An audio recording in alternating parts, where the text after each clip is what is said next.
जय हिंद, जय जोहार। मैं स्वप्निल तिवारी इस वीडियो में आप सभी का फिर से स्वागत करता हूं। दोस्तों, सीजीपीएससी प्रीलिम्स की परीक्षा का समय बिल्कुल नजदीक आ चुका है और सीजीपीएससी प्रीलिम्स की परीक्षा में हमारा एक महत्वपूर्ण सेक्शन होता है आर्थिक सर्वेक्षण। जी हाँ, तो आज के इस वीडियो में आर्थिक सर्वेक्षण का एक डिटेल एनालिसिस हम करेंगे। कुछ फैक्ट जो है लिमिटेड 40 से 50 फैक्ट ही मैं आपसे शेयर करूंगा और जहां तक मेरा अनुभव है और पुराने एग्जाम का पैटर्न रहा है उससे बाहर आर्थिक सर्वेक्षण से आपसे प्रश्न नहीं आएंगे। आप इस वीडियो को पूरा अंत तक जरूर देखिए। जितने फैक्ट और एमसीक्यू हम यहाँ पर कवर करेंगे पूरी संभावना है कि आपकी परीक्षा में उससे बाहर प्रश्न नहीं आएंगे।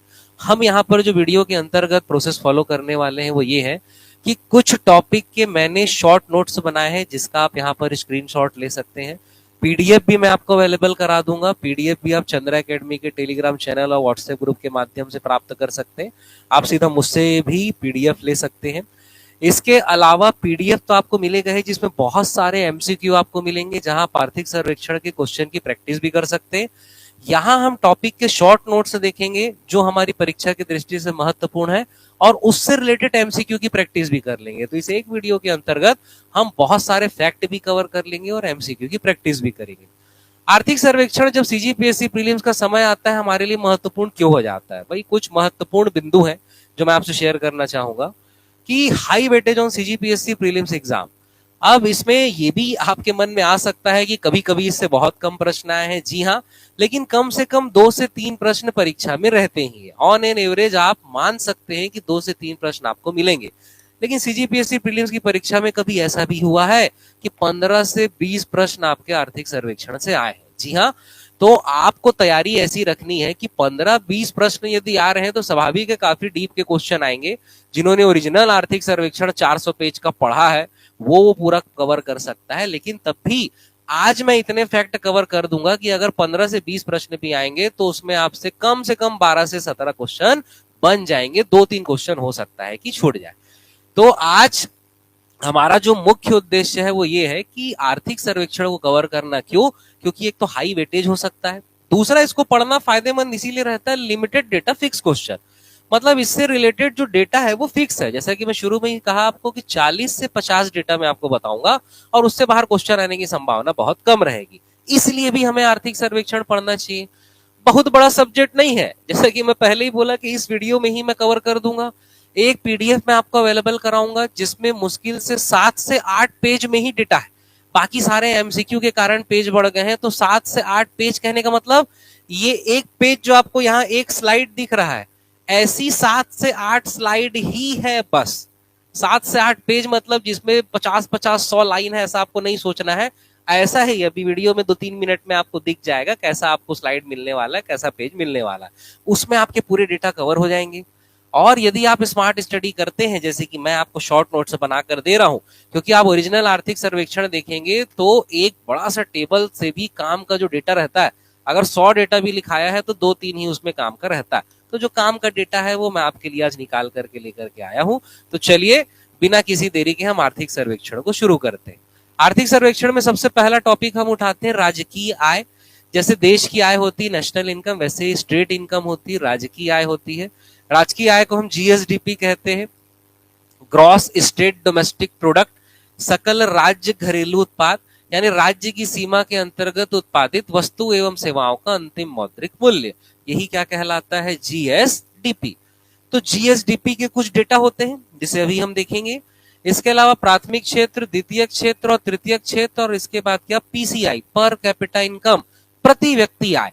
अगर आर्थिक सर्वेक्षण से आपकी परीक्षा में 3 प्रश्न आया है तो 2 प्रश्न केवल इन्हीं से रिलेटेड ही होगा। हो सकता है तीनों प्रश्न इससे रिलेटेड रहे। अगर आर्थिक सर्वेक्षण से 15 प्रश्न आ रहे हैं तो 9 से 10 प्रश्न केवल इन्हीं से रिलेटेड रहेगा। तो सबसे महत्वपूर्ण टॉपिक आर्थिक सर्वेक्षण में कौन सा होता है? राजकीय आय, जिसके अंतर्गत बहुत सारे डेटा होते हैं। मैं डेटा को शॉर्ट करके जैसा पिछले एग्जाम में पूछा गया है उसी आधार पर शॉर्ट करके आपके सामने लेकर के आया। तो चलिए शुरू करते हैं बिना किसी देरी के। सबसे पहला सेक्शन हम देखते हैं प्रति व्यक्ति आय। अगर प्रति व्यक्ति आय से क्वेश्चन आया आपके एग्जाम में, कैसा भी घुमा के कुछ भी पूछे, तो ये जो एक स्लाइड आपको दिख रही है इससे बाहर नहीं आएगा। लेकिन इसे समझना जरूरी है। आपको ये डाउट हो सकता है कि प्रति व्यक्ति आय के अंतर्गत हम कोई भी मैगजीन उठाकर पढ़े हैं तो 2 ही डेटा दिया है, यहाँ पर आपने 3 लिखा है, तो इसको थोड़ा सा समझिए। छत्तीसगढ़ आर्थिक सर्वेक्षण में जो प्रति व्यक्ति आय डिक्लेयर होती है वो जीएसडीपी पर और एनएसडीपी पर होती है, सकल राज्य घरेलू उत्पाद और निवल राज्य घरेलू उत्पाद। निवल राज्य घरेलू उत्पाद नेट स्टेट डोमेस्टिक प्रोडक्ट पे जो प्रति व्यक्ति आय होती है वो हमेशा प्रचलित मूल्य पर ही होती है, लेकिन जीएसडीपी पर स्थिर मूल्य और प्रचलित मूल्य पर दोनों होती है। और सीजीपीएससी प्रीलिम्स में तीनों प्रकार के प्रश्न पूछे जा चुके हैं। अब आपको ध्यान ये देना है कि आपके परीक्षा में प्रश्न कैसा पूछेगा और कैसा टिक मारना है। पहले तो देख लीजिए, इसका आप स्क्रीनशॉट ले सकते हैं। मैं यहां से हट जाता हूं, आपको पीडीएफ भी इसका अवेलेबल हो जाएगा। जैसा कि मैं पहले भी कहा, चंद्रा एकेडमी के टेलीग्राम चैनल से या व्हाट्सएप के माध्यम से या सीधा मुझसे आप इसके पीडीएफ को कलेक्ट कर सकते हैं। अब यहां पर ध्यान दीजिए, स्थिर मूल्य पर प्रति व्यक्ति आय यदि पूछा, छत्तीसगढ़ की प्रति व्यक्ति आय आर्थिक सर्वेक्षण 23-24 के अनुसार, तो हमारा आंसर होगा 1,05,973। ये दशमलव लिखा गया है, इस दशमलव नहीं समझना, 1,05,973 रुपए स्थिर मूल्य पर। स्थिर मूल्य का एक ही डेटा है, इसमें कुछ भी सोचने की जरूरत नहीं है। और यही स्थिर मूल्य पर गत वर्ष से वृद्धि कितना है, 5.36%, ध्यान रहेगा। लेकिन यदि यही जीएसडीपी पर प्रचलित मूल्य पर आपसे प्रति व्यक्ति आय पूछेगा तो आपका उत्तर है 1,66,520, जहां पिछले साल से प्रति वृद्धि जो है वो है 7.70%, ठीक। लेकिन यदि आपसे प्रचलित मूल्य एनएसडीपी पर पूछेगा प्रति व्यक्ति आय, तो आपका आंसर है 1,47,361, जिसमें वृद्धि है 7.31%। अब यहां पर समझने वाली बात यह है, यदि आपसे क्वेश्चन में सिर्फ ये पूछा, कुछ जीएसडीपी नहीं लिखा हुआ है, प्रचलित मूल्य स्थिर मूल्य नहीं लिखा हुआ है, सिंपल आपसे पूछा है कि छत्तीसगढ़ की प्रति व्यक्ति आय क्या है, तो ये तीनों आंसर सही हो सकते हैं, पहला पॉइंट। दूसरा, अगर इन तीनों में आपका कोई एक दिया है तो वही आपका आंसर है, नहीं तो छत्तीसगढ़ की जो प्रति व्यक्ति आय है उसका सबसे सटीक आंसर रहेगा 1,47,361, जिसमें गत वर्ष से वृद्धि कितना है 7.31%। क्योंकि छत्तीसगढ़ की जो वास्तविक आय होती है, वास्तविक प्रति व्यक्ति आय होती है, वो प्रचलित मूल्य पर ही कैलकुलेट की जाती है और एनएसडीपी पर ही कैलकुलेट की जाती है। इसीलिए प्रति व्यक्ति आय का उत्तर आपको क्या देना है, 1,47,361। लेकिन अगर स्पेसिफिकली आपको पूछ दिया कि स्थिर मूल्य पर कितना है, तब कितना होगा, 1,05,973। ध्यान रहेगा। इसके कुछ एमसीक्यू प्रैक्टिस कर लेते हैं। चलिए देखते हैं। जैसे यहां हमारा पहला प्रश्न हमसे क्या कह रहा है कि छत्तीसगढ़ आर्थिक सर्वेक्षण 2023-24 से समझ लेना, 2023-24 के अनुसार प्रति व्यक्ति आय के संदर्भ में सत्य कथनों का चयन करें। वर्ष 23-24 के लिए प्रति व्यक्ति आय स्थिर मूल्य पर सकल राज्य घरेलू उत्पाद जीएसडीपी के आधार पर 1,05,973 रुपए मानित है। जी हाँ, बिल्कुल सही है। इस आय में 5.36% की वृद्धि है, अब भी हम देखें बिल्कुल सही है। तो यहां हमारा आंसर क्या होगा, निम्न में से कौन सा कथन सत्य है, तो 1 और 2 दोनों कथन हमारे सत्य है। ध्यान रहेगा। चलिए अगला क्वेश्चन देखते हैं। अब यहां पर क्वेश्चन नंबर 2, छत्तीसगढ़ आर्थिक सर्वेक्षण के अनुसार प्रति व्यक्ति आय के संदर्भ में सत्य कथन, सेम कथन है, डेटा मैं अलग कर दिया हूं कि प्रति व्यक्ति आय प्रचलित मूल्य पर 1,47,361 रुपए अनुमानित है। जी हाँ, बिल्कुल सही है। और गत वर्ष से जो वृद्धि है 7.31% की है। जी हाँ, इसका आंसर होगा सी, पहला और दूसरा दोनों। ध्यान रहेगा। चलिए अगला देखते हैं। अगला क्वेश्चन हमसे क्या कह रहा है, अगला क्वेश्चन कह रहा है कि छत्तीसगढ़ आर्थिक सर्वेक्षण 23-24 के अनुसार प्रति व्यक्ति आय के संदर्भ में सत्य कथनों का चयन करे। तो 23-24 के अनुसार जो प्रति व्यक्ति आय प्रचलित मूल्य पर जीएसडीपी पर है, ठीक। तो जीएसडीपी पर कितना है, 1,66,520, बिल्कुल सही है। जिसमें वृद्धि दर दिया है 7.70%, ये भी बिल्कुल सही है। अतः हमारा यहाँ आंसर क्या होगा, ऑप्शन नंबर सी, 1 और 2 दोनों। क्वेश्चन मैं इसी प्रकार से बनाया हूं कि एक बार आप वहां शॉर्ट में भी डेटा को देख ले और जब प्रश्न को हम देखें तो वहां पर भी हम सही डेटा को देख ले। हम सही डेटा को याद रखेंगे तो परीक्षा में गलत डेटा को हम जरूर सेलेक्ट कर सकते हैं, ठीक। चलिए अब प्रति व्यक्ति आय के बाद दूसरा हमारा सीधा आता है सकल राज्य घरेलू उत्पाद। सकल राज्य घरेलू उत्पाद में जो प्रमुख डेटा है मैं आपको पहले समझा देता हूं, फिर इससे रिलेटेड हम एमसीक्यू देख लेंगे। छत्तीसगढ़ के जीएसडीपी पर सकल राज्य घरेलू उत्पाद में जो वृद्धि दर है वो इस साल कितना दिया हुआ है 6.56%। बिल्कुल रट लेंगे, अगर एकदम बेसिक क्वेश्चन आर्थिक सर्वेक्षण से आया तो यही सबसे बेसिक क्वेश्चन रहता है। अब एक जीएसडीपी वृद्धि दर होता है और एक सकल मूल्य वर्धन पर वृद्धि दर होता है, जिसे ग्रॉस वैल्यू एडिशन कहा जाता है, जीवीए पर वृद्धि दर। तो जीवीए पर जो आर्थिक वृद्धि दर है छत्तीसगढ़ की वो कितना है इस साल के लिए 5.85% है। ध्यान रहेगा 5.85%। अब उसके बाद 2012-13 से 23-24 तक का जो औसत है, औसत वृद्धि दर, ये हमेशा आर्थिक सर्वेक्षण में डिक्लेयर रहता है, लेकिन इस बार के आर्थिक सर्वेक्षण में डिक्लेयर नहीं है, इसीलिए मैंने यहां पर एनए लिखा है, नॉट एप्लीकेबल, मतलब इससे रिलेटेड प्रश्न आपके एग्जाम में नहीं आएगा। अब उसके बाद जो हमारा जीएसडीपी वृद्धि दर है उससे रिलेटेड प्रश्न ये होता है जो आर्थिक सर्वेक्षण में दिया हुआ है कि वर्ष 18-19 से लेकर 23-24 तक सर्वाधिक वृद्धि दर कब रहा। तो सर्वाधिक वृद्धि दर कब रहा 2021-22 में रहा, और कितना रहा 11.71%।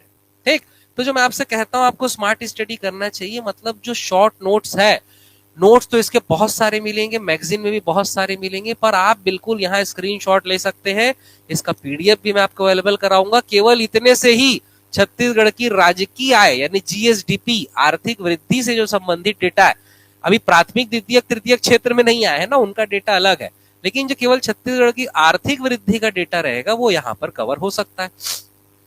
अब इससे रिलेटेड प्रश्न कैसा दिखेगा वो हम इसके बाद एमसीक्यू देख लेंगे कुछ। अब यहां पर देखिए 18-19 से 23-24 तक के लिए न्यूनतम आर्थिक वृद्धि दर कब रहा। तो ध्यान रखिए जब भी डेटा ऋणात्मक होता है वो परीक्षा के लिए महत्वपूर्ण हो जाता है।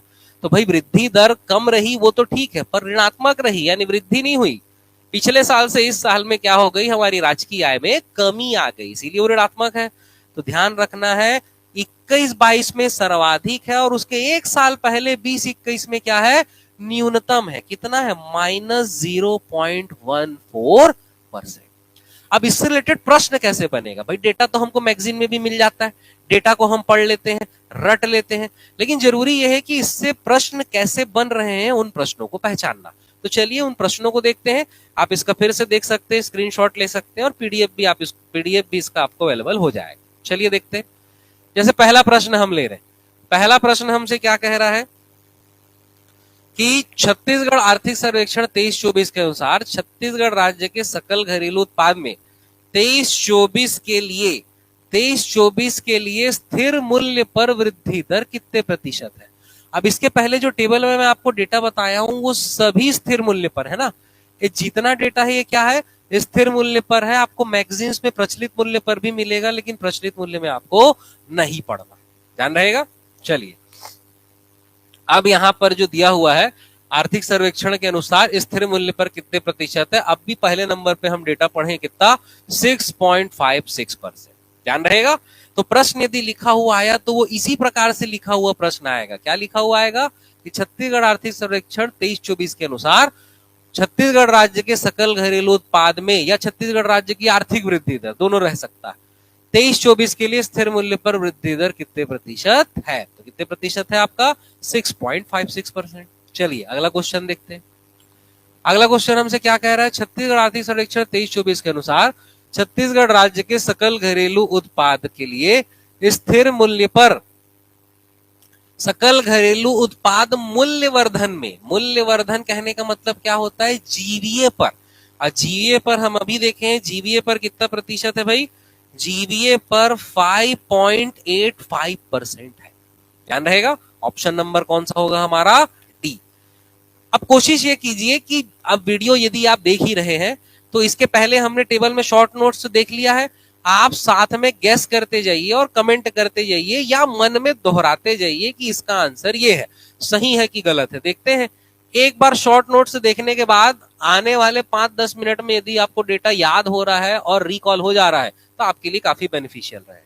अगले क्वेश्चन में आते हैं। अगला क्वेश्चन हमसे क्या कह रहा है, छत्तीसगढ़ आर्थिक सर्वेक्षण 23-24 के अनुसार छत्तीसगढ़ राज्य के सकल घरेलू उत्पाद में वर्ष 18-19 से 23-24 तक के लिए स्थिर मूल्य पर वृद्धि दर, मैं क्वेश्चन में ही लिख दिया हूं डेटा, अधिकतम कब रहा 21-22 में अधिकतम रहा, और 21-22 में जो अधिकतम रहा वो कितने प्रतिशत है यदि आपको याद है तो 11.71%। ऑप्शन नंबर हमारा ए, ध्यान रहेगा। तो यहां पर हमारा दो डेटा कवर हो गया, जो टेबल में भी पहले लिखाया हुआ है कि 21-22 में अधिकतम रहा। छत्तीसगढ़ की आर्थिक वृद्धि दर कब अधिकतम रहा? 21-22 में अधिकतम रहा। और कितना प्रतिशत रहा? 11.71%। ध्यान रहेगा। चलिए अगला क्वेश्चन देखते हैं। अगला क्वेश्चन हमसे क्या कह रहा है कि छत्तीसगढ़ आर्थिक सर्वेक्षण 2023-24 के अनुसार छत्तीसगढ़ में आर्थिक वृद्धि दर जो है 18-19 से 23-24 तक के लिए स्थिर मूल्य पर 20-21 में न्यूनतम रहा। अभी हम देखें कि 21-22 में अधिकतम था और उसके एक साल पहले क्या था? न्यूनतम था। और न्यूनतम कितना था? -0.14%। ऑप्शन देखने की जरूरत नहीं है, अब भी थोड़ी देर पहले हमने देखा है। तो हमारा आंसर क्या होगा? Option number C, -0.14%। ठीक, मेरा प्रयास यही है कि हम यदि शॉर्ट नोट्स पहले देख लेते हैं और उसके बाद क्वेश्चन बनते हैं, ये रिकॉल हो जाएगा, रिवाइज हो जाएगा। उसके बाद आप पीडीएफ से उसे बाद में दोबारा भी देख सकते हैं और डेटा को मजबूत कर सकते हैं। चलिए अगला क्वेश्चन देखते हैं। अगला क्वेश्चन हमसे क्या कह रहा है? क्वेश्चन नंबर 8, वर्ष 2012-13 से 23-24 तक छत्तीसगढ़ राज्य के कृषि क्षेत्र की वृद्धि दर, छत्तीसगढ़ राज्य के कृषि क्षेत्र की वृद्धि दर कितनी है? औसत वृद्धि दर। तो इसका आंसर है 4.90%। ठीक है, अब ध्यान रखिए कि छत्तीसगढ़ की आर्थिक वृद्धि दर का औसत नहीं दिया है, लेकिन कृषि, उद्योग और सेवा का औसत दिया है। तो इनका औसत दिया है, तो ये आपको याद रखना है। तो कृषि क्षेत्र की औसत वृद्धि दर कब से? 12-13 से। 12-13 से कितने प्रतिशत है? 4.90%। ये हमारे समरी में नहीं था, ये केवल यही है। यहां से डेटा याद रखेंगे, कितना है? 4.90%। Option number B. अगले क्वेश्चन में आते हैं, क्वेश्चन नंबर 9। क्वेश्चन नंबर 9 हमसे क्या कह रहा है? 2012-13 से 23-24 तक उद्योग क्षेत्र की औसत वृद्धि दर कितने प्रतिशत है? तो उद्योग क्षेत्र की औसत वृद्धि दर है ऑप्शन नंबर सी, 7.36%। ध्यान रहेगा, उद्योग क्षेत्र की औसत वृद्धि दर कितनी है? Option number C, 7.36%। ऐसे ही सेवा क्षेत्र की भी औसत वृद्धि दर है। क्वेश्चन नंबर जो 10 हमारा दिख रहा है, सेवा क्षेत्र की औसत वृद्धि दर की हम बात करेंगे तो सेवा क्षेत्र की औसत वृद्धि दर है ऑप्शन नंबर डी, 5.37%। ध्यान रहेगा। तो तीनों का औसत वृद्धि दर आपको याद रखना है। यदि कृषि क्षेत्र की औसत वृद्धि दर की बात हो रही है तो 4.90%। रिपीट कर दे रहा हूं आपके लिए। उद्योग क्षेत्र की औसत वृद्धि दर की बात हो रही है तो 7.36%। ठीक, और इसके अलावा यदि सेवा क्षेत्र की औसत वृद्धि दर की बात हो रही है तो 5.37%। ध्यान रहेगा, ये इसका आंसर के साथ पीडीएफ, जो पीडीएफ आपको अवेलेबल होगा वो इसका भी हो सकता है और आंसर के साथ भी हो सकता है। ये विदाउट आंसर अभी हम देख रहे हैं, आपको जो पीडीएफ अवेलेबल होगा वो विथ आंसर वाला रहेगा, उसके लिए निश्चिंत रहिए। चलिए अगला देखते हैं। अगला क्वेश्चन क्या कह रहा है हमसे? ये बेसिक क्वेश्चन है, थोड़ा हमको यहाँ से कॉन्सेप्ट हमारा ध्यान रखना है कि छत्तीसगढ़ राज्य सकल घरेलू उत्पाद में कृषि क्षेत्र के अंतर्गत,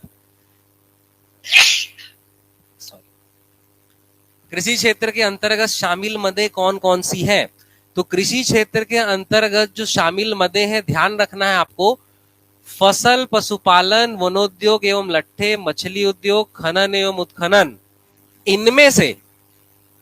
इनमें से जो कृषि के अंतर्गत शामिल नहीं होता है वो कौन है? खनन एवं उत्खनन।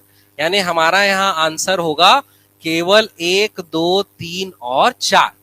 खनन एवं उत्खनन को शामिल कर देते हैं तो ये बन जाता है प्राथमिक क्षेत्र। जी हाँ, कृषि क्षेत्र और प्राथमिक क्षेत्र दोनों अलग अलग होते हैं। प्राथमिक क्षेत्र के अंतर्गत ये पांचों सम्मिलित होते हैं, लेकिन कृषि क्षेत्र के अंतर्गत खनन उत्खनन सम्मिलित नहीं होता है। इसीलिए कृषि क्षेत्र और प्राथमिक क्षेत्र का डेटा अलग अलग होता है। अलग अलग कैसे होता है अभी आगे देखते हैं हम। Question number 12। क्वेश्चन नंबर 12 हमसे क्या कह रहा है कि छत्तीसगढ़ के सकल घरेलू उत्पाद के अंतर्गत उद्योग क्षेत्र के अंतर्गत शामिल कौन कौन है? तो ध्यान रखना है कि विनिर्माण, निर्माण और विद्युत गैस जलापूर्ति, ये जो 3 है ये द्वितीय क्षेत्र कहलाता है। लेकिन इसमें खनन और उत्खनन को शामिल कर देते हैं तो ये क्या बन जाता है? उद्योग क्षेत्र। इसीलिए हमारा आंसर होगा ऑप्शन नंबर सी, केवल 1, 2, 3 और 4। ध्यान रहेगा जी। तो आपको ध्यान रखना है कि द्वितीय क्षेत्र और उद्योग क्षेत्र अलग अलग होते हैं, कृषि क्षेत्र और प्राथमिक क्षेत्र अलग अलग होते हैं। फिर से बता दे रहा हूं, प्राथमिक क्षेत्र के अंतर्गत 5 इनकी मदें होती हैं, फसल होता है, पशुपालन होता है और मछली पालन होता है, वनोद्योग होता है, खनन एवं उत्खनन। ये प्राथमिक में आएगा, खनन उत्खनन को हटा देंगे तो कृषि बन जाता है। सेम आपका द्वितीय क्षेत्र के अंतर्गत रहता है विनिर्माण, निर्माण, विद्युत, गैस एवं जलापूर्ति। इसमें खनन उत्खनन को शामिल कर देते हैं तो वो उद्योग क्षेत्र बन जाता है। ठीक है, इसके बाद अगला हमारा बेसिक क्वेश्चन है कि सेवा क्षेत्र के अंतर्गत कौन शामिल है।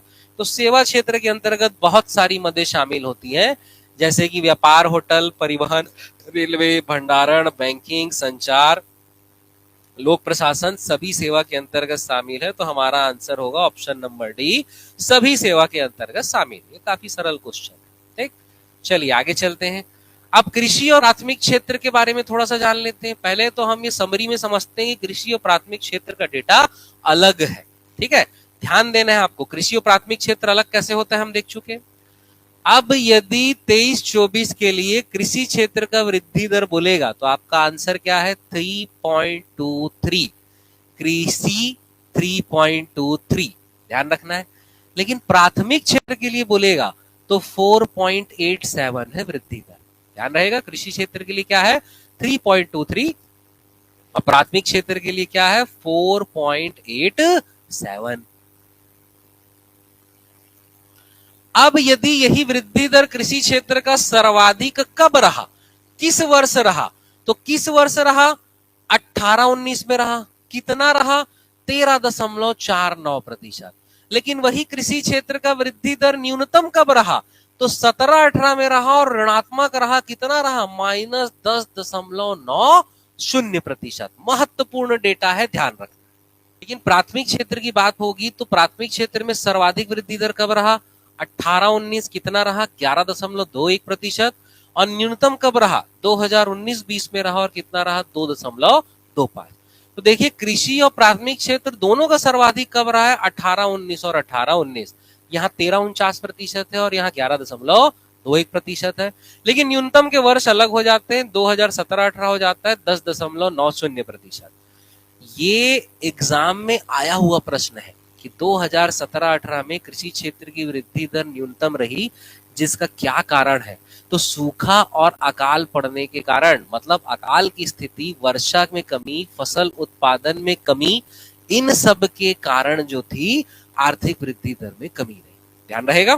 ठीक, अब सूखा अकाल जो शब्द में यूज किया, एकदम सूखा अकाल नहीं पड़ गया, वर्षा कम हुई जिसके कारण फसल उत्पादन कम रहा और जो कृषि क्षेत्र की वृद्धि दर थी वो क्या रही, ऋणात्मक रही। ये आया हुआ प्रश्न है ना, ध्यान रखेंगे। तो ये कृषि और प्राथमिक क्षेत्र का अलग अलग डेटा है। अब कृषि और प्राथमिक क्षेत्र के उप क्षेत्र होते हैं 5-6 क्षेत्र जो हमने चर्चा किए, उससे संबंधित भी डेटा अलग होता है जिसे आगे देखेंगे। पहले इससे रिलेटेड ही कुछ एमसीक्यू देख लेते हैं, देखते हैं आपको डेटा याद हुआ है कि नहीं। मैं फिर से रिपीट कर देता हूँ। कृषि का वृद्धि दर 3.23 और प्राथमिक का कितना है 4.87। दोनों का 18-19 में सर्वाधिक रहा है। कृषि का 13.49% और प्राथमिक का कितना है 11.21। कृषि का 2017-18 में ऋणात्मक रहा है -10.90%। चलिए क्वेश्चन देखते हैं। क्वेश्चन हमसे क्या कह रहा है, पहला क्वेश्चन कि छत्तीसगढ़ आर्थिक सर्वेक्षण 23-24 के अनुसार सकल घरेलू उत्पाद में स्थिर मूल्य पर कृषि क्षेत्र से संबंधित सत्य कथनों का चयन करें। 2023-24 के लिए कृषि क्षेत्र की वृद्धि दर 3.23% अनुमानित है। अभी हमने देखा है, जी हाँ बिल्कुल ये सही है। दूसरा, न्यूनतम वृद्धि दर 2017-18 में रही, अब भी हमने देखा है, 2-3 बार रिपीट किया, -10.90%। 2017-18 में न्यूनतम वृद्धि दर का मुख्य कारण फसलों के उत्पादन में कमी है। ये लिखा हुआ है आर्थिक सर्वेक्षण में और एग्जाम में प्रश्न भी ये आ चुका है। मुख्य कारण क्या है, फसलों के उत्पादन में कमी, क्योंकि वर्षा में कमी थी इसीलिए फसलों के उत्पादन में क्या हो गई, कमी। तो हमारा तीनों सही है, ऑप्शन नंबर डी 1, 2 और 3, ध्यान रहेगा। चलिए अगला क्वेश्चन देखते हैं।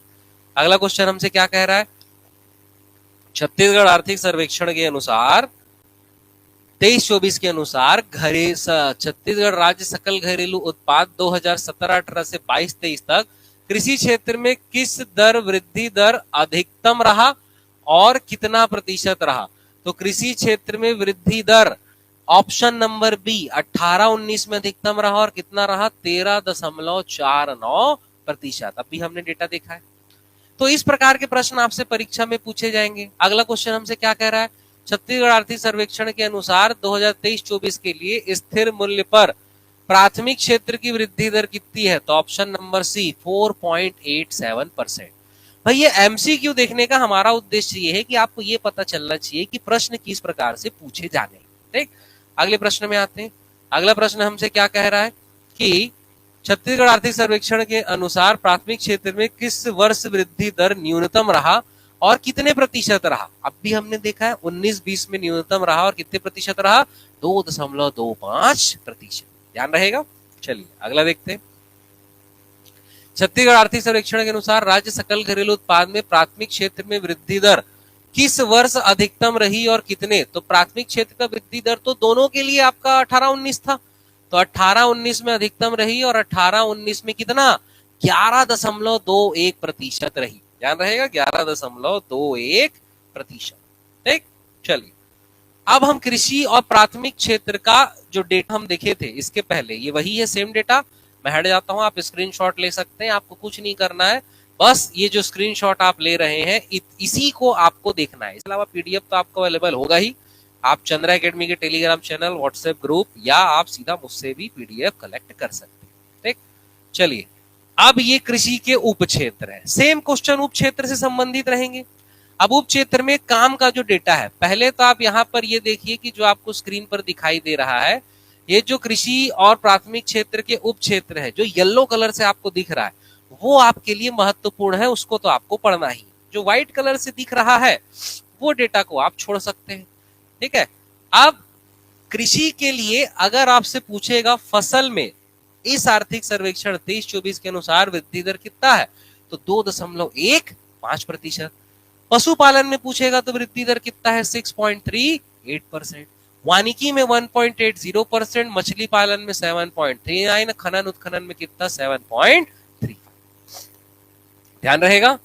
अब यहां पर यह ध्यान रखना है कि इसमें प्रश्न किस प्रकार के बनते हैं। पहला प्रश्न तो यही बनेगा जो मैं आपको सीधा सीधा बोल दिया, क्या कि वानिकी के लिए वर्ष 2023-24 में वृद्धि दर कितने प्रतिशत है, तो कितने है? 1.80। दूसरा, प्राथमिक क्षेत्र के अंतर्गत किस मद की वृद्धि दर सबसे कम रही, तो किस मद की वृद्धि दर सबसे कम रही? वानिकी। और वर्ष 2023-24 में किस मद की वृद्धि दर सबसे अधिक रही, तो मछली पालन की रही 7.39%। क्वेश्चन पूछने का पैटर्न समझ में आ रहा है ना। आपसे क्वेश्चन ऐसा भी पूछ सकता है कि फसल के लिए किस वर्ष वृद्धि दर सर्वाधिक रहा, तो 18-19 में सर्वाधिक रहा 14.31%। और किस वर्ष वृद्धि दर न्यूनतम रहा? 21-22 में न्यूनतम रहा 1.37%।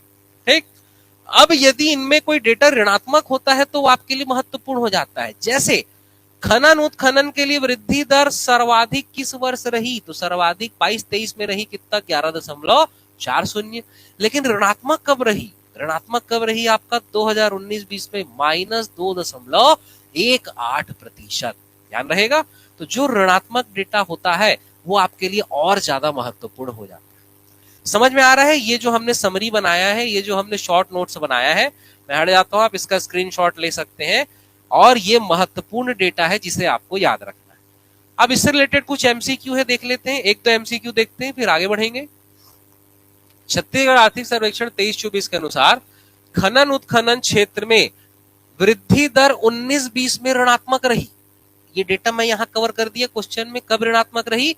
19-20 में ऋणात्मक रही, और यह कितने प्रतिशत थी, तो -2.18। अभी हमने देखा है कितना?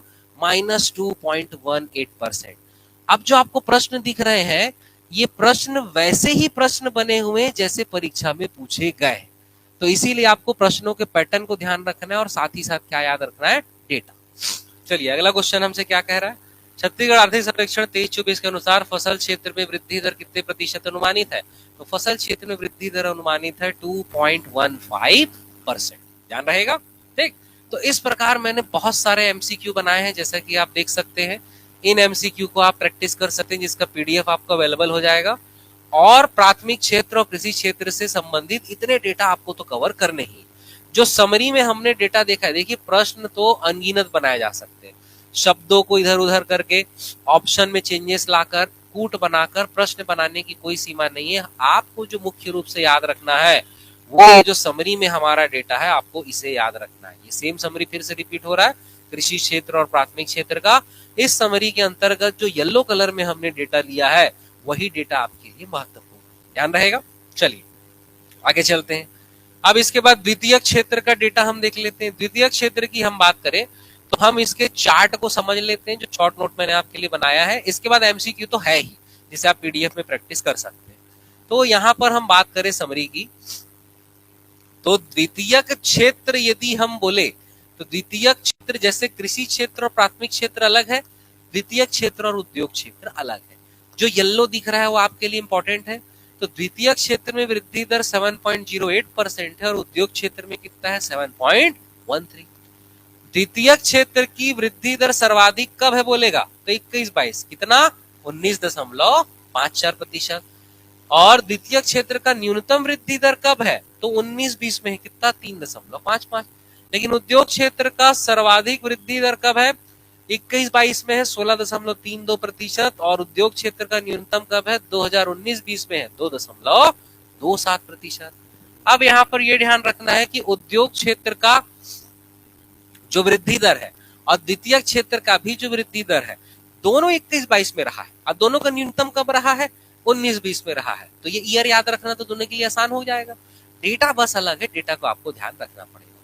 अब इसके बाद विनिर्माण, विद्युत, गैस जलापूर्ति और निर्माण, इनमें यदि आप ध्यान दें तो जो 2023-24 के लिए वृद्धि दर है वो आपके लिए महत्वपूर्ण है। विनिर्माण का 5.11% है, विद्युत गैस जलापूर्ति का 8.11% है और निर्माण का कितना है, 9.89% है। चूंकि निर्माण का जो न्यूनतम है वो ऋणात्मक हो गया है 20-21 में -4.85%, इसलिए आपके लिए महत्वपूर्ण हो जाता है। डेटा और वृद्धि दर जब ऋणात्मक रहे तो वो आपके लिए महत्वपूर्ण हो जाता है, ध्यान रहेगा। तो चलिए मैं हट जाता हूं, आप स्क्रीनशॉट इसका ले सकते हैं, इसका पीडीएफ भी आपको अवेलेबल हो जाएगा। अब इससे संबंधित कुछ एमसीक्यू रहेंगे, एक दो एमसीक्यू देखते हैं फिर हम आगे बढ़ते हैं। पहला क्वेश्चन हमसे पूछ रहा है कि छत्तीसगढ़ आर्थिक सर्वेक्षण 23-24 के अनुसार वर्ष 23-24 के लिए द्वितीय क्षेत्र में स्थिर मूल्य पर वृद्धि दर कितने प्रतिशत है। तो द्वितीय क्षेत्र में स्थिर मूल्य पर वृद्धि दर हमने जो देखा है कितना है, 7.08%। अब भी हमने देखा है। तो क्वेश्चन इन्हीं शब्दों के रूप में लिखाया रहेगा और आपको इसी हिसाब से आंसर देना है। चलिए अगला क्वेश्चन देखते हैं। छत्तीसगढ़ आर्थिक सर्वेक्षण के अनुसार वर्ष 23-24 के लिए उद्योग क्षेत्र में स्थिर मूल्य पर वृद्धि दर कितने प्रतिशत है। तो उद्योग क्षेत्र में कितने प्रतिशत है, 7.13%, ध्यान रहेगा। हमने टेबल में भी डेटा देखा है।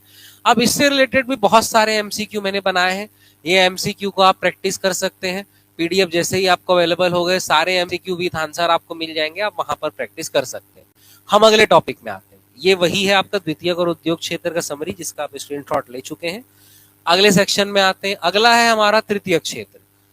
तृतीय क्षेत्र की हम बात करें तो तृतीय क्षेत्र में बहुत सारे डेटा होते हैं, आपको कुछ सामान्य डेटा याद रखना है तृतीय क्षेत्र का। तृतीय क्षेत्र कहने का मतलब है कि सेवा क्षेत्र, सेवा क्षेत्र में बहुत सारी मदें आती है।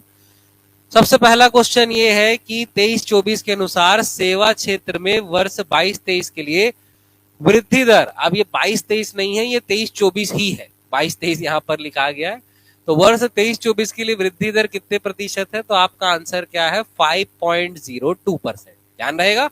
इसके लिए अलग से समरी मैंने नहीं बनाया है, ये क्वेश्चन में ही कवर होगा, जो आपको पीडीएफ विद आंसर मिलेगा उसमें ये कवर हो जाएगा। मतलब सेवा क्षेत्र या तृतीय क्षेत्र ये दोनों सेम ही होता है। सेवा क्षेत्र की वृद्धि दर कितनी है, 5.02%।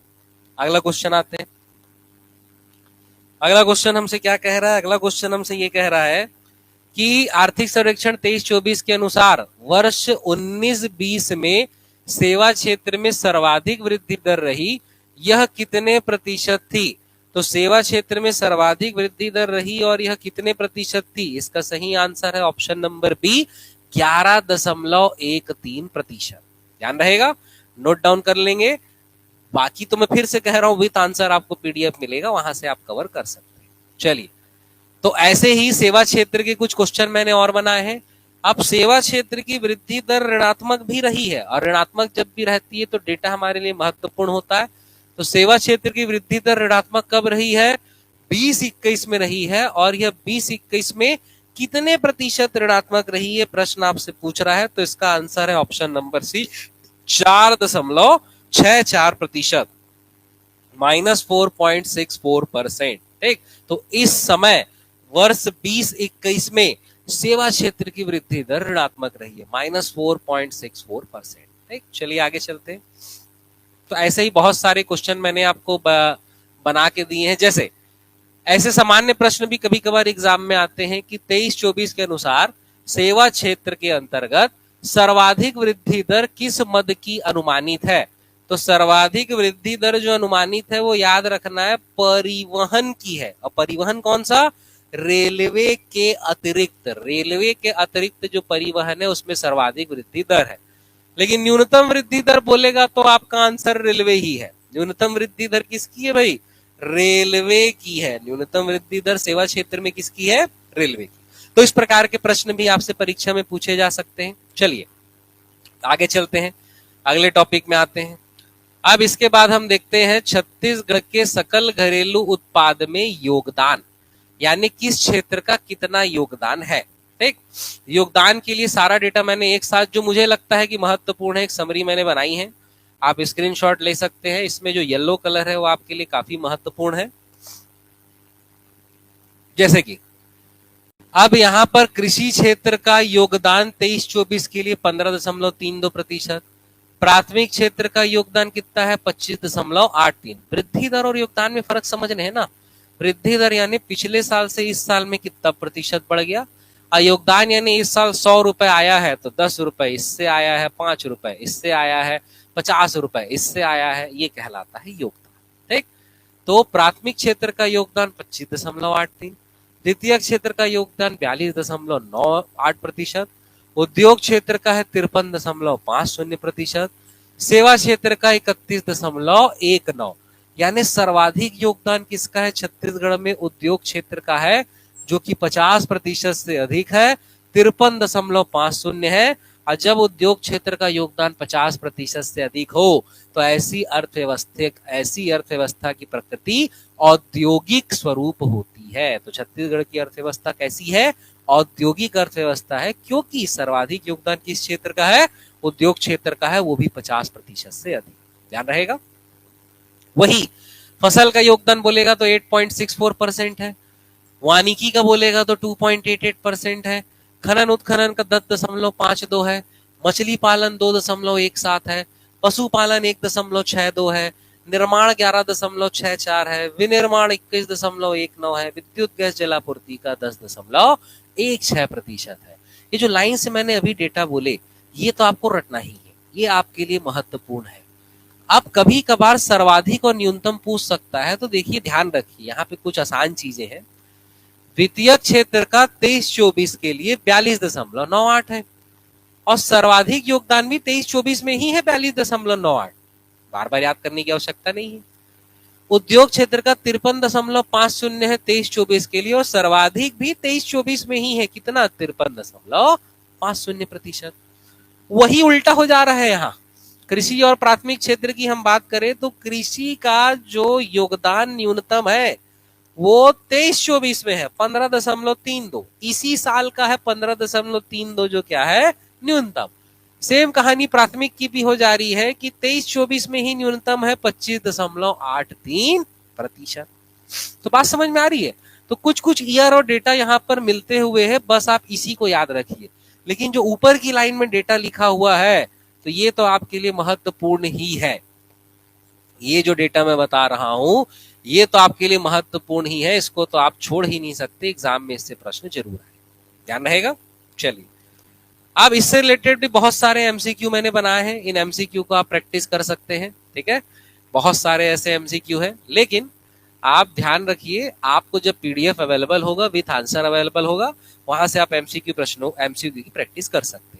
अब किसी भी डेटा में या कहीं कुछ डाउट रहता है तो आप बिल्कुल जरूर मुझसे पूछ सकते हैं। चलिए आगे देखते हैं। अब यहाँ पर अगले टॉपिक में आते हैं। अगला टॉपिक है हमारा लोक वित्त। लोक वित्त कहने का मतलब राजस्व जो छत्तीसगढ़ सरकार का राजकोष है, जिसके अंतर्गत राजस्व खाता और पूंजीगत खाता आता है। राजस्व के अंतर्गत कर राजस्व और गैर कर राजस्व आता है, और इससे संबंधित ही प्रश्न आपसे पूछे जाते हैं। अब इस पूरे टॉपिक में ये केवल जो इतना आपको चार्ट दिख रहा है, इसके बाहर आपको कुछ नहीं पढ़ना है, इसके बाहर लोक वित्त से कोई प्रश्न नहीं आया। छत्तीसगढ़ आर्थिक सर्वेक्षण में राजकीय आय के बाद जो सबसे महत्वपूर्ण होता है वो लोक वित्त होता है, और लोक वित्त में ये जो आपको स्क्रीन में अभी दिख रहा है डेटा, इससे बाहर कोई डेटा आपके एग्जाम में नहीं आया। ठीक, अब लोक वित्त कहने का मतलब क्या है? जैसे कि मैंने कहा राजस्व खाता, और छत्तीसगढ़ में मुख्य रूप से राजस्व खाते की ही जानकारी डिक्लेयर होती है। तो छत्तीसगढ़ में राजस्व खाते की जानकारी डिक्लेयर होती है, जिसके अंतर्गत कर राजस्व और गैर कर राजस्व होता है। तो उसी संबंधित डेटा हमको देखना है। तो छत्तीसगढ़ का कुल राजस्व, राजस्व के अंतर्गत कौन रहेगा? कर राजस्व रहेगा और गैर कर राजस्व रहेगा। अभी हम केवल किसको कह रहे हैं? कुल राजस्व। तो कुल राजस्व में गत वर्ष से कितना वृद्धि है? 8.27। समझ में आ रहा है ना? इस कुल राजस्व में कर और गैर कर इंक्लूड है, तो कुल में वृद्धि की बात कर रहे हैं। तो कुल में वृद्धि कितना है? 8.27।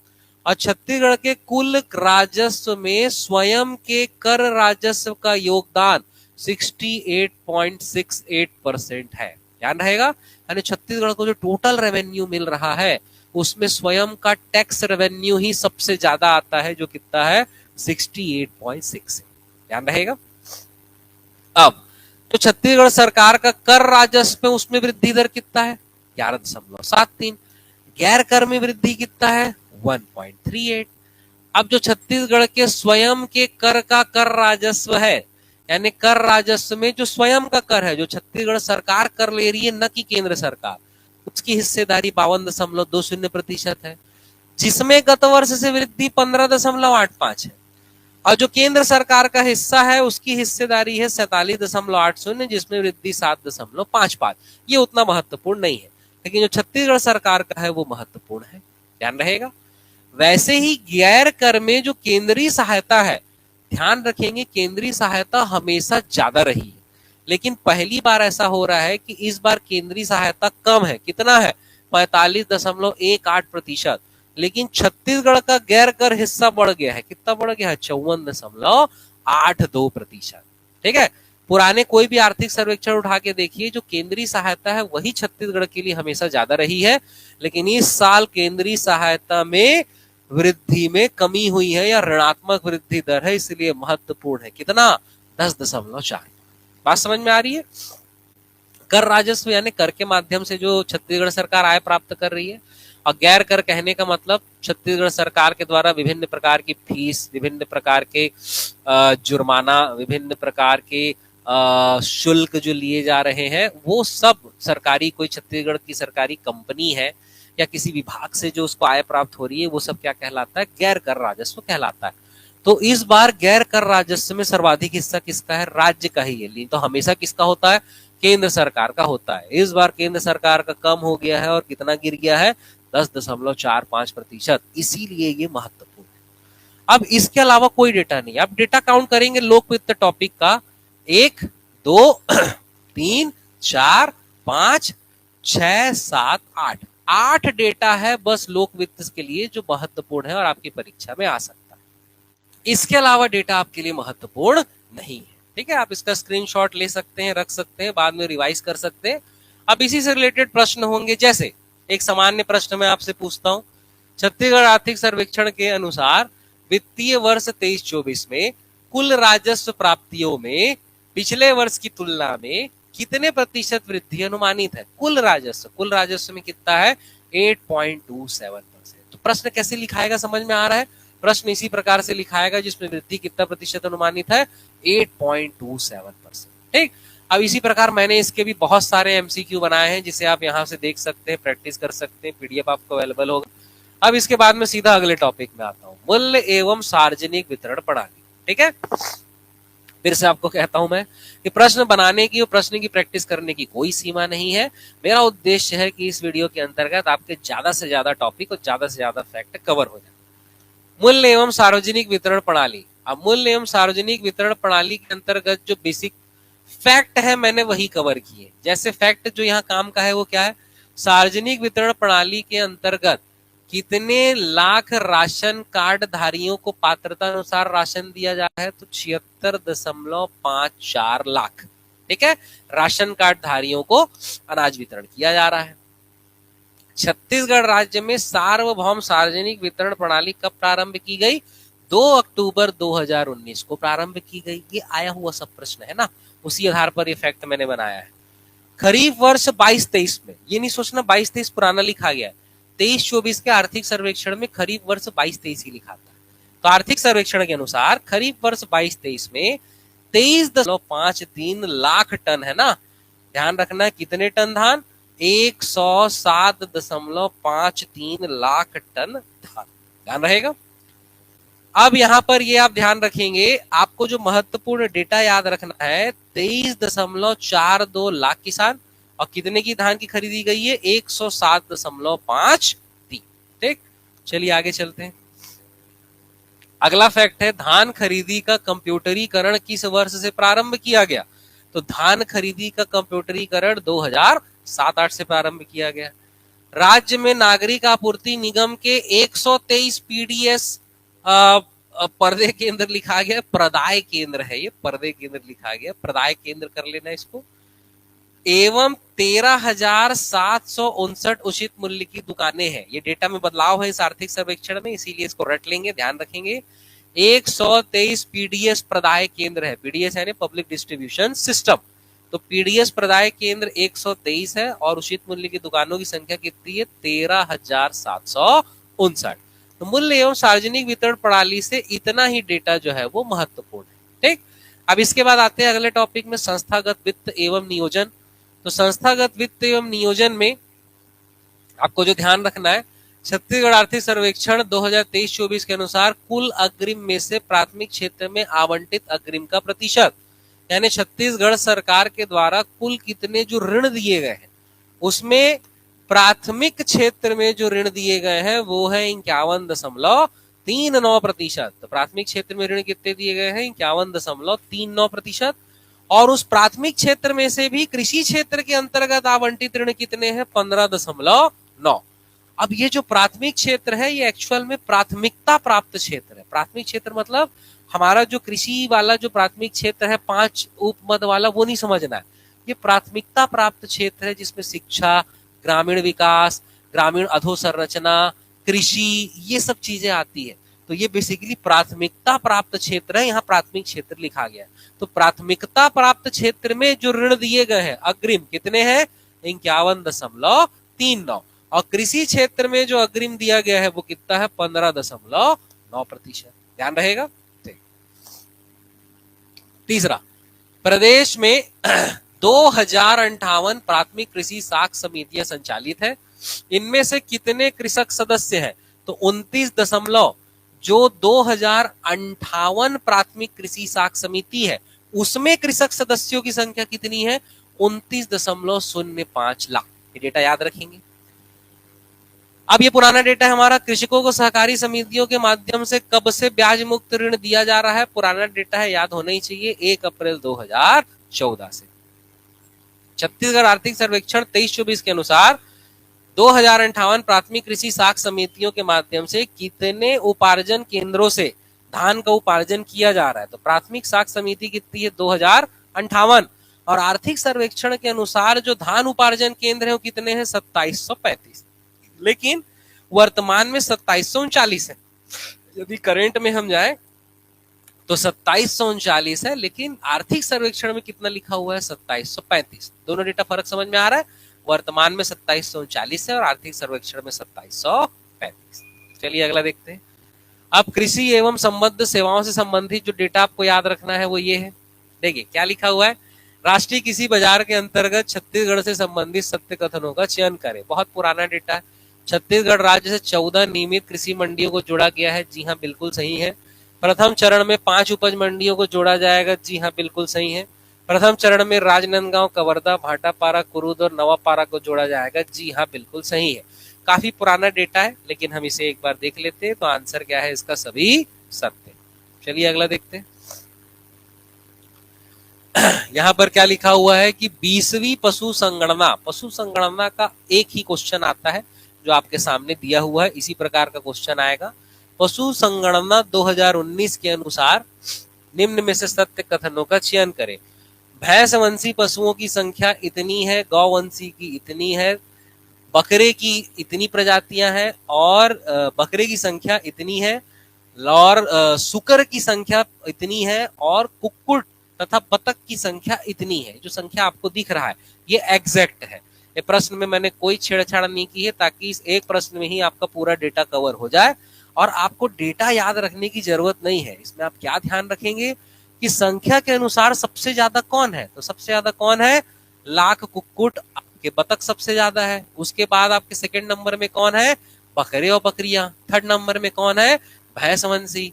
फोर्थ नंबर में कौन है, गौवंशी। और पांचवें नंबर पे कौन है, आपका सूकर। ध्यान रहेगा। तो ये क्रम याद रखिए कि पहले, दूसरे, तीसरे, चौथे, पांचवें में कौन है।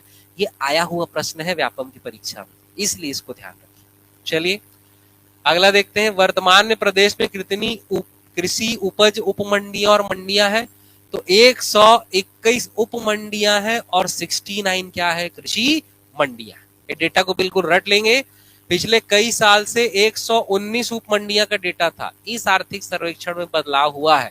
तो कितनी कृषि उपज उपमंडियां हैं, 121 है, और मंडियां कितनी है, 69। अब ये हमारा महत्वपूर्ण डेटा है। छत्तीसगढ़ आर्थिक सर्वेक्षण के अनुसार सभी फसलों के बोए गए क्षेत्रफल के अनुसार घटते क्रम में सही क्रम, यानी सर्वाधिक क्षेत्र पे बोई जाने वाली फसल कौन सी है। तो टॉप की 4 मैंने आपके लिए यहाँ पर समराइज कर दी है। सबसे ज्यादा में धान बोया गया है, सेकंड नंबर पे चना, फिर लाख तिवड़ा, फिर कौन है, गेहूं। लेकिन वही बोए गए क्षेत्रफल की जगह उत्पादन का क्रम पूछेगा, तो सर्वाधिक उत्पादन कौन हो जा रहा है, धान। सेकंड नंबर कौन हो जा रहा है, मक्का। फिर कौन हो जा रहा है, चना। और फिर कौन हो जा रहा है, गेहूं। दोनों फर्क समझ में आ रहा है। सर्वाधिक क्षेत्रफल में बोए जाने वाले के अनुसार क्रम और सर्वाधिक उत्पादन के अनुसार क्रम। ठीक है, ये 2 डेटा हो गया। अब इसके बाद ये जो डेटा है ये अलग अलग कैटेगरी में हम देख लेते हैं कि अनाज में, यानी खाद्यान्न फसलों में सर्वाधिक उत्पादन ज्यादा से कम, तो सबसे ज्यादा धान है, मक्का है, गेहूं है, फिर कौन है, कोदो कुटकी। उसी प्रकार हम दलहन में उत्पादन देखेंगे तो सर्वाधिक चना है, फिर लाख तिवड़ा है, फिर उड़द है, फिर क्या है, तुअर। उसी प्रकार तिलहन में हम सर्वाधिक से न्यूनतम देखेंगे तो मूंगफली है, सोयाबीन है, राई, सरसों है, फिर क्या है, तिल। यही क्रम एग्जाम में आते हैं, परीक्षा में आते हैं, और ये शॉर्ट लिस्ट करके मैंने आपके लिए बना दी। चलिए अगला देखते हैं। 30 जून 2022 की स्थिति में सर्वाधिक सिंचित जिला जो है वो कौन सा है, जांजगीर 94%। अब देखिए 2 शब्द यहाँ पर लिखा हुआ है, एक संपूर्ण सिंचित लिखा हुआ है और एक नीरा सिंचित लिखा हुआ है। ठीक है, तो अगर नीरा क्षेत्रफल आपसे पूछेगा, नीरा क्षेत्रफल यदि आपसे पूछ रहा है तो ध्यान रखेंगे नीरा क्षेत्रफल के अनुसार सर्वाधिक सिंचित जिला जांजगीर है और संपूर्ण क्षेत्रफल में भी जांजगीर है, और दूसरा यहाँ भी रायपुर है, यहाँ भी रायपुर है, लेकिन तीसरा बदल जाता है। नीरा के अंतर्गत कौन आ जाएगा, दुर्ग, और संपूर्ण क्षेत्रफल के अंतर्गत कौन आ जाएगा, धमतरी। नीरा मतलब होता है नेट, शुद्ध जो सिंचित क्षेत्रफल है। मतलब अगर किसी क्षेत्र में एक से ज्यादा बार सिंचाई का उपयोग हो रहा है तो उसे एक ही गिना जाएगा, तो वो क्या कहला रहा है, शुद्ध। और बार बार दोबारा भी गिन दिया गया तो वो क्या कहला रहा है, संपूर्ण। ये इसमें फर्क होता है, तो ये क्रम है, याद रखेंगे। न्यूनतम सिंचित जिला जो है, न्यूनतम सिंचित जिला नीरा क्षेत्रफल के अनुसार चाहे संपूर्ण क्षेत्रफल के अनुसार, दोनों का क्रम एक ही है। दंतेवाड़ा, सुकमा, नारायणपुर। दंतेवाड़ा तो 0% है और सुकमा और नारायणपुर क्या है आपका, 1% है। सुकम लिखा गया है, इसको सुकमा तो आप समझ ही लेंगे। ठीक, तो ये ध्यान रखना है। सिंचित जिलों का जो क्रम है वो भी मैंने यहाँ पर शॉर्ट लिस्ट कर दिया है। अब खनिज एवं विद्युत देखते हैं, हमारा लास्ट सेक्शन जो काम का है आर्थिक सर्वेक्षण में। अब इस एक क्वेश्चन में मैंने मुख्य खनिज का सारा डेटा कवर कर दिया। छत्तीसगढ़ आर्थिक सर्वेक्षण 23-24 के अनुसार देश के खनिज उत्पादन में राज्य के खनिजों के हिस्सों का सही समूह कौन सा है। तो राज्य के खनिजों के हिस्सों का कोयला 19.76% है। ठीक, क्वेश्चन समझ में आ रहा है। देश के खनिज उत्पादन में, यानी देश में जितना कोयला हो रहा है उसका कितना प्रतिशत कोयला छत्तीसगढ़ में हो रहा है, तो कितना हो रहा है, 19.76। देश में जितना लौह अयस्क हो रहा है उसका 15.90 कहाँ हो रहा है? छत्तीसगढ़ में। चूना पत्थर, देश के चूना पत्थर का 11.1, बॉक्साइट जो है 4, और टिन का उत्पादन तो केवल छत्तीसगढ़ में ही होता है, इसीलिए क्या है आपका 100%। तो दिए गए पांचों पॉइंट हमारे सही हैं, तो इसका ऑप्शन नंबर डी हमारा सही आंसर, ध्यान रहेगा। चलिए अगला देखते हैं। यहां पर क्या लिखा है? छत्तीसगढ़ आर्थिक सर्वेक्षण 23-24 के अनुसार छत्तीसगढ़ के कुल खनिज उत्पादन मूल्य के संदर्भ में सत्य कथन का चयन करें। तो 22-23 के लिए राज्य के कुल खनिज उत्पादन मूल्य देश के कुल उत्पादन मूल्य का 15.07। इस स्टेटमेंट का मतलब यह है कि देश में अगर 100 रुपए आया खनिज को बेच के, तो 15.07 रुपए कहां से आया है? छत्तीसगढ़ से। पूरे देश के सभी राज्यों के खनिजों को बेच के अगर 100 रुपए आ रहा है, तो उसमें से 15 रुपए लगभग कहां से आ रहा है? छत्तीसगढ़। समझ में आ रहा है इस स्टेटमेंट का मतलब? वर्ष 13-14 से 22-23 तक भारत के कुल खनिज मूल्य में राज्य की हिस्सेदारी सर्वाधिक कब रही? 20-21 में रही 17.60। यानी पूरे भारत में सभी राज्यों में जो खनिजों को बेचकर जो पैसा इकट्ठा हुआ, तो 2022-23 में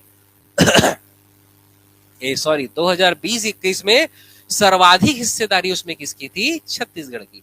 अब वैसे न्यूनतम हिस्सेदारी छत्तीसगढ़ की 2014-15 में थी 8.2%। मैं आपको फिर से बता देता हूं, भारत में जितना खनिजों को बेचकर पैसा इकट्ठा हो रहा है, उसमें छत्तीसगढ़ की हिस्सेदारी इस साल के लिए 15.07% है।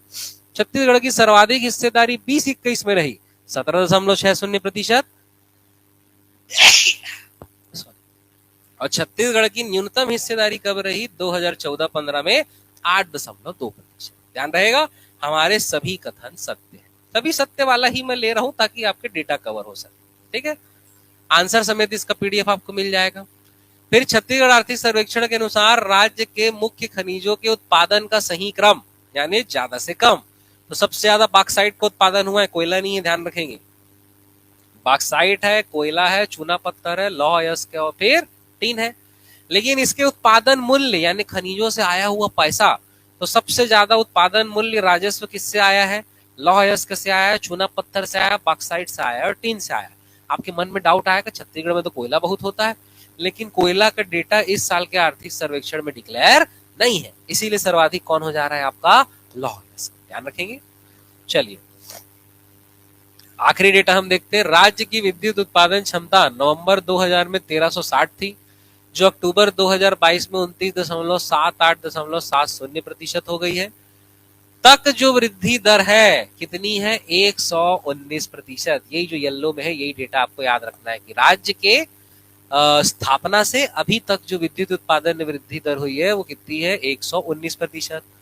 वर्ष 2021-22 में विद्युत के वितरण में जो हानि है कितनी है? 16.14%। विद्युत के वितरण में हानि प्रतिशत कितना है? 16.14%। वर्ष 21-22 में उपभोक्ताओं की संख्या में वृद्धि दर कितनी है? 1.82%। उपभोक्ताओं की संख्या में वृद्धि दर है 1.82। तो ये है हमारा आर्थिक सर्वेक्षण का कुछ महत्वपूर्ण डेटा। मैंने प्रयास किया है कि एक वीडियो में ये सारा डेटा आपका कवर हो सके। मैं आशा करता हूं कि आपको सारे डेटा कैसे पढ़ने हैं समझ में आ गया होगा, क्वेश्चंस कैसे बनते हैं ये भी समझ में आ गए होंगे। प्रैक्टिस करने के लिए तो हम 8-10 वीडियो की सीरीज भी प्रैक्टिस कर सकते हैं, लेकिन परीक्षा को मद्देनजर रखते हुए शॉर्ट नोट्स जो मैंने बनाए हैं आप उस पर फोकस कीजिए। साथ ही इसका पीडीएफ अवेलेबल होगा, तो लगभग 60-70 एमसीक्यू इसमें अवेलेबल है, जिसे आप प्रैक्टिस कर सकते हैं और अपने नॉलेज को परख सकते हैं कि जी हाँ आपने जो याद किया है आपको याद है कि नहीं। इसके अलावा यदि किसी डेटा में आपको डाउट रहता है या आपको लगता है कि ये डेटा मैंने गलत ले लिया है, आप बेझिझक होकर मुझे बता सकते हैं। मैंने अपना नंबर भी शेयर किया है, आप मुझसे संपर्क कर सकते हैं और अपने सारे डाउट क्लियर कर सकते हैं। तो मैं आशा करता हूं कि आप मेहनत करेंगे, सारे डेटा अच्छे से कवर करेंगे और सीजीपीएससी की प्रारंभिक परीक्षा में इससे अगर प्रश्न आ रहे हैं तो आप उसे गलत नहीं करेंगे। तो मेरी तरफ से आप सभी को सीजीपीएससी की प्रारंभिक परीक्षा के लिए शुभकामनाएं। Thank you.